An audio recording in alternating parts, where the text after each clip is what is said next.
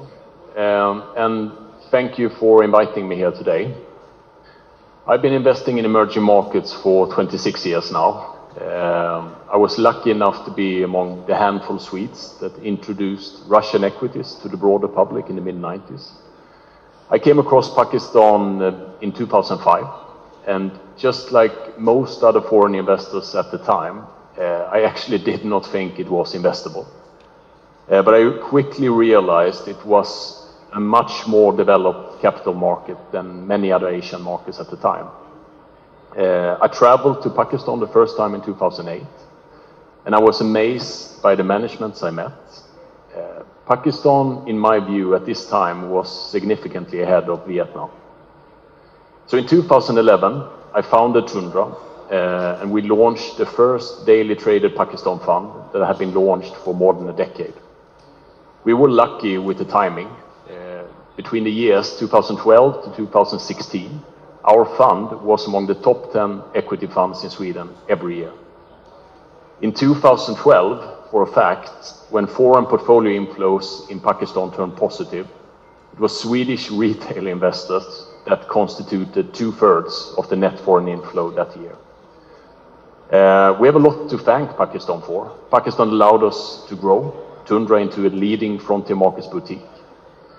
Today, we manage one single global strategy where Pakistan is the second largest counterweight. And despite all the problems and disasters of recent years, Pakistan is still the top contributor to our global frontier funds performance. And it's been the major reason why we are today the overall highest ranked fund globally in the frontier category. Between the start of 2009 until late October 2014, Pakistan attracted $1.4 billion in foreign portfolio inflows to its equity market. Since late 2014 and until today, the same investors have sold $2.7 billion worth of Pakistan equity. So what happened? First of all, it's important to understand that Pakistan has not been alone in its suffering. Small emerging markets have generally shown a similar pattern. With few exceptions, Indonesia and Vietnam are two of them. All markets have seen outflows as foreign investors have focused on opportunities at home, given the very low rate environment.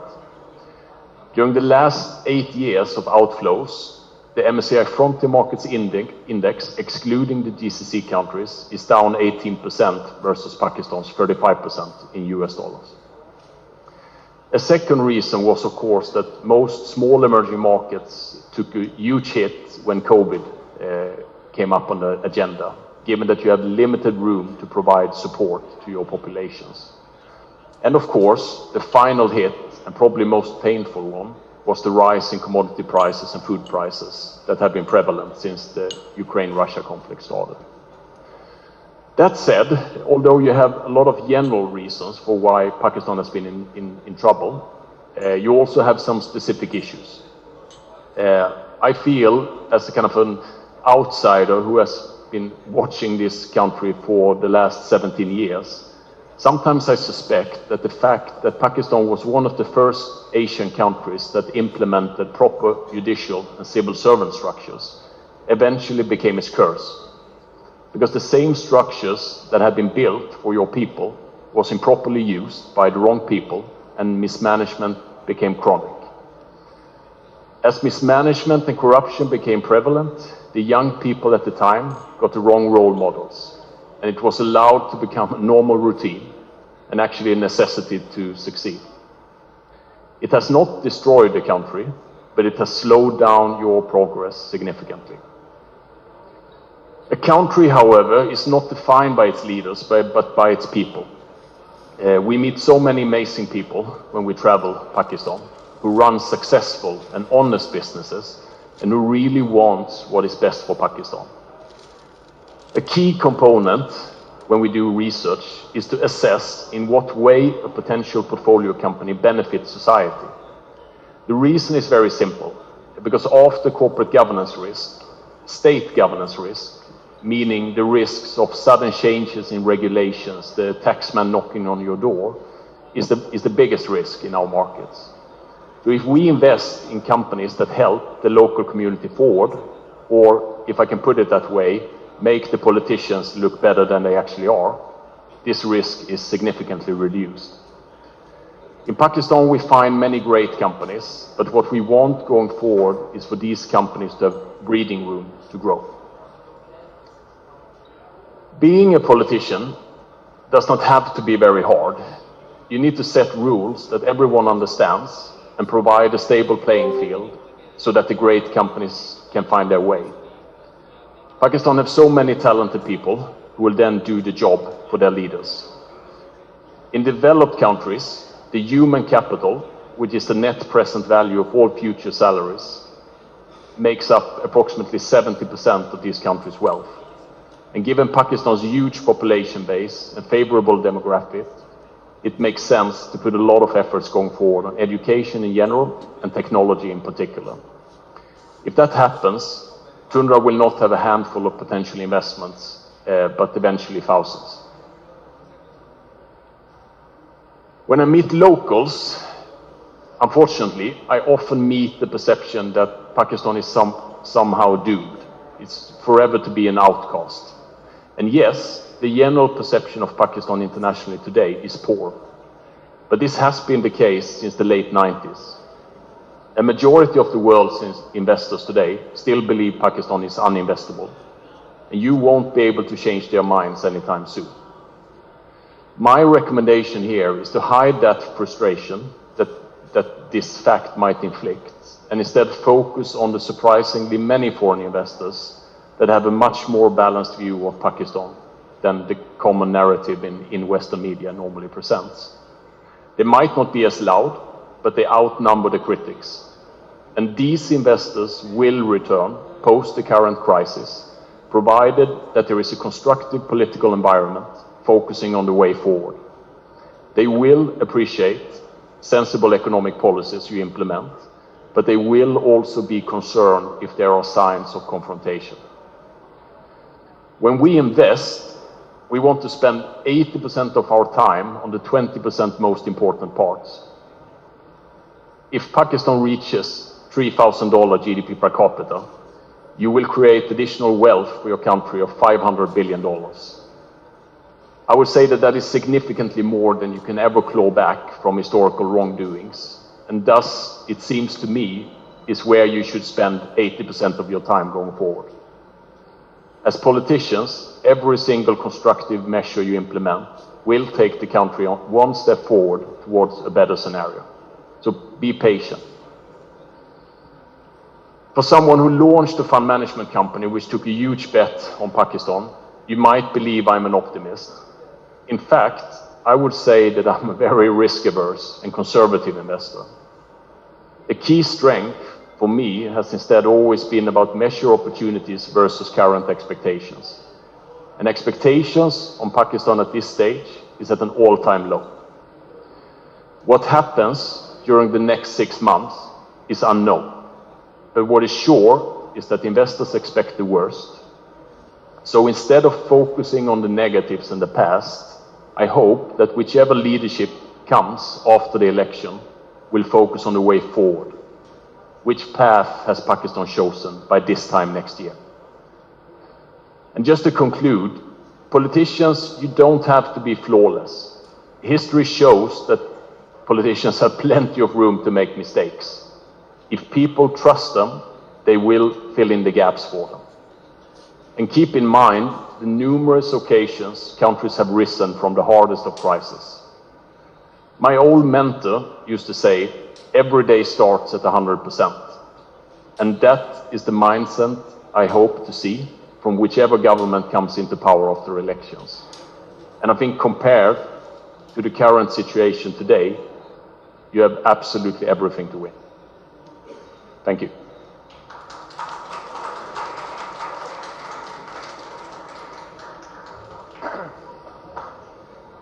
Thank you very much, Matthias, and thank you for your time. The punchline from Matthias is, next 6 months is unknown, and we have to make sure we should not waste time. My next panelist is none other than Chairman Pakistan PTI Imran Khan Sahab. Please give him a warm welcome before he addresses.